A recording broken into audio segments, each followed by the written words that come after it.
भविष्यवाणियां करते हो और दूसरों को कहते हो किसी का सर कलम कर देंगे हम। तो अगर कोई इतना नहीं, हम 50 लाख रुपए देंगे सर कलम। मुझे लगता है कि 50 रुपए भी कभी जिंदगी में अपनी मेहनत के कमा के देखे। इनसे पूछो, जो आपसे डरता है ना, डरपोक, जो डरपोक है असली में खोखला है, वो आपको धमकियां देगा जो कुछ नहीं कर सकता। पिया है ना माँ का दूध और है हिम्मत तो मेरे सामने खड़ा हुआ। मैं भी सिख समुदाय से हूँ, मेरे घर पे भी धार्मिक लोग हैं।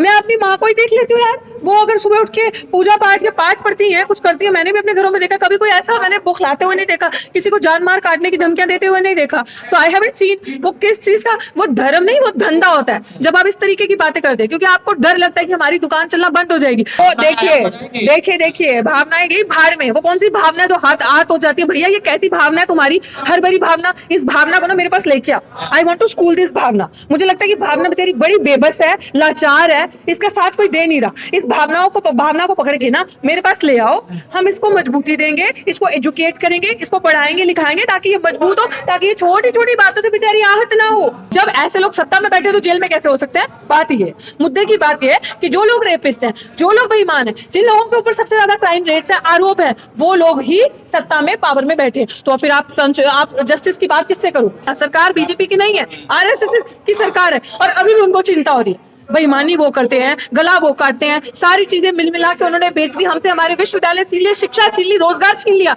और अभी भी इनको चिंता हो रही है हिंदू खत्म हो रहे। खुद का घर तो भीख मांग के चलाते हो। खुद का घर तो मतलब तुम लोगों का घर परिवार तब तक पलता नहीं है जब तक तुम चढ़ावा नहीं चढ़ता तुम्हारे मंदिरों में या जगहों पे, या तुम कोई पाखंड जिसे कहते हैं कहीं पे चले जाओगे तो अच्छा जी ये पूजा कर लो, ये हवन कर लो, ये तिथि आ गई, ये डेट आ गई। खुद का काम तो तुम्हारा वैसे बनता नहीं और तुम दूसरों के लिए निकालते हो, भविष्यवाणियां करते हो और दूसरों को कहते हो किसी का सर कलम कर देंगे हम। तो अगर कोई इतना नहीं, हम 50 लाख रुपए देंगे सर कलम। मुझे लगता है कि 50 रुपए भी कभी जिंदगी में अपनी मेहनत के कमा के देखे। इनसे पूछो, अगर भीख नहीं मांग के देखे। तो ये तो हाल है। और रही बात आपकी बात की हमें धमकियां मिलती हैं, हमें आदत हो चुकी है, क्योंकि इस देश में अब युवाओं को भी समझ आना चाहिए और हम जैसे एक्टिविस्ट लोगों को भी ये चीज समझनी चाहिए कि जो आपसे डरता है ना, डरपोक, जो डरपोक है असली में खोखला है, वो आपको धमकियां देगा जो कुछ नहीं कर सकता। पिया है ना माँ का दूध और है हिम्मत तो मेरे सामने खड़ा हुआ। बड़े प्रसिद्ध संत है वो अयोध्या के, अरे बता रही हैं। एक सेकंड, वो संत है तो क्या हम क्या हैवान है? हम अच्छा वो होंगे परमहंस, उन्होंने खुद को अपने आप को इस चीज से नवाजा होगा, हम नहीं मानते। अगर संतों, आपने देखा होगा कि संतों महापुरुषों की वानियां इस तरीके की होती है। मैं भी सिख समुदाय से हूँ, मेरे घर पे भी धार्मिक लोग हैं।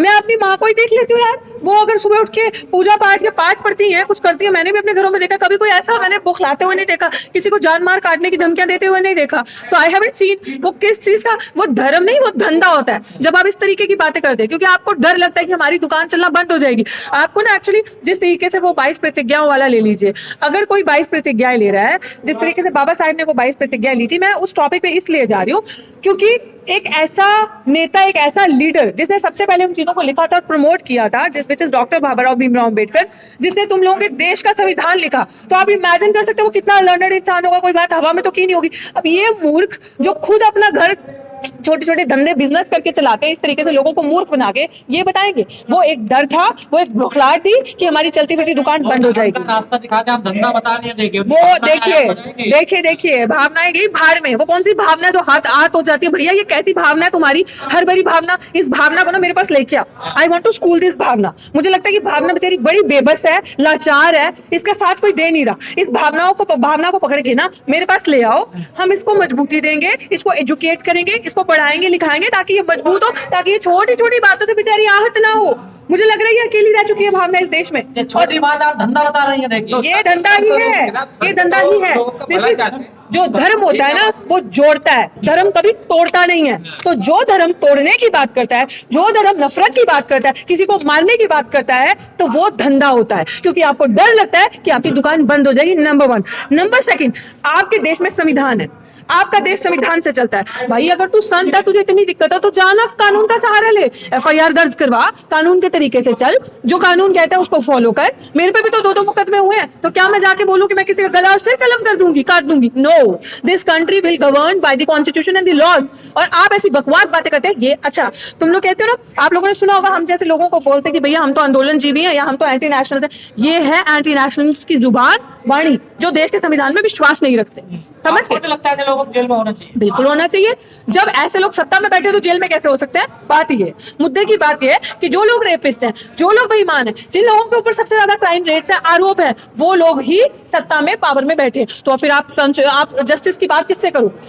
अगर आप मेरा गला काट रहे हो, आप मुझे मार रहे हो, तो मैं आप ही के पास न्याय मांगने आऊंगी क्या? ये बात है। संविधान जो ओहो, इनकी वो भावना में बह जाए, हम भावना में बह के कुछ बोल दें, हमने कोई चीज बोल दी तो वो उनकी भावनाएं हर्ट हो जाती हैं, फिर आप हमें मुकदमे, हम किसी से, अच्छा आपका धर्म ही कैसा, वो विश्वास ही कैसा, या वो प्यार ही कैसा, वो धर्म ही कैसा जो किसी के कहने पे खत्म हो जाए, टूट जाए, वो क्या चीज है? मतलब मैं अगर किसी से बहुत मोहब्बत करती हूँ, बहुत प्यार करती हूँ, आपने मुझे भड़का दिया तो मैं भड़क जाऊँ, ये मेरा प्यार है, ये मेरा विश्वास है। क्या बिल्कुल हेट स्पीच में आता है?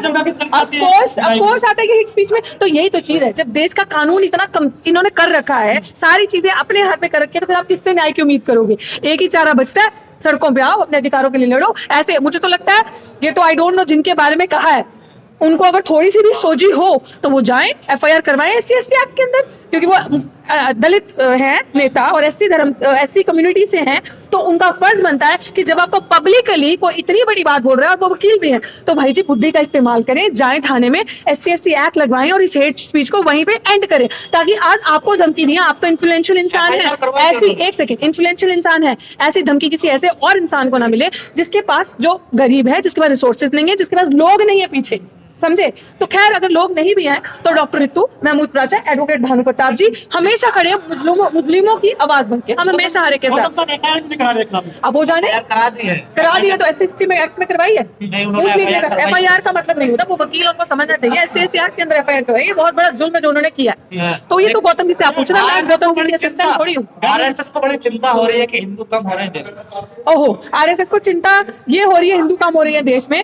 RSS खुद हिंदू है, हिंदुओं की इससे बड़ी सरकार, जो सरकार उनकी है, सरकार बीजेपी की नहीं है, RSS की सरकार है, और अभी भी उनको चिंता हो रही है। बेईमानी वो करते हैं, गला वो काटते हैं, सारी चीजें मिल मिला के उन्होंने बेच दी, हमसे हमारे विश्वविद्यालय छीन लिए, शिक्षा छीन ली, रोजगार छीन लिया, और अभी भी इनको चिंता हो रही है हिंदू खत्म हो रहे, क्योंकि धर्म की राजनीति तो है। मोहन भागवत कह रहे हैं ना, अब जाति मुक्त देश बनाना है। कहनी और कथनी और करनी में बहुत फर्क है। पहले खुद कर चल के देखे, उस अमल, उनको बोलो उतरो, पहले जिस पोजीशन पे बैठे हो ना, उतरो वहां से, वो कुर्सी छोड़ो, खत्म करो RSS को। RSS सारी चीजों की जड़ है, आप RSS को खत्म कर दीजिए, सारी चीजें खत्म हो जाएंगी। तो क्या करे संगठन है? अगर कोई संगठन मानवता की बात नहीं करता, मानवता के अधिकारों की, मनुष्य के अधिकारों की बात नहीं करता, इंसान को इंसान से लड़ाता है, नफरतों में बांटता है, धार्मिक विवाद करता है, कम्युनल राइट्स करता है, तो फिर किस चीज का वो संगठन हो? तो ये मानवता की बात नहीं, जाति की खत्म करने की बात कर। मैंने बार बार बोला, कहनी और कथनी में बहुत फर्क है। जिस दिन वो करेंगे practically, I would literally like to believe कि उनको बोलो अपनी कुर्सी छोड़े उस कुर्सी को, और किसी शोषित समाज के बंदे को अपनी कुर्सी दे दे, दलित शोषित समाज को, कि आज से RSS का संगठन ये चलाएगा, और आज के बाद हमारे में धर्म विशेष की बात नहीं होगी और वर्णाश्रम की बात नहीं की जाएगी, खत्म सारी जातियां, करो सब रोटी बेटी का संबंध शुरू करो, सारे आपस में, एक दूसरे के घर विवाह होगा, शादी होगी एक दूसरे के घर, और हम नहीं बोलेंगे इस देश को स्वतंत्र, हमें हिंदू राष्ट्र बनाना है, हम ये बात नहीं करेंगे। This is secular country, democratic country, वो बोले हमें संविधान पर विश्वास है, तो मैं मानती हूँ मोहन भागवत जो बकवास बोल रहे हैं वो सही।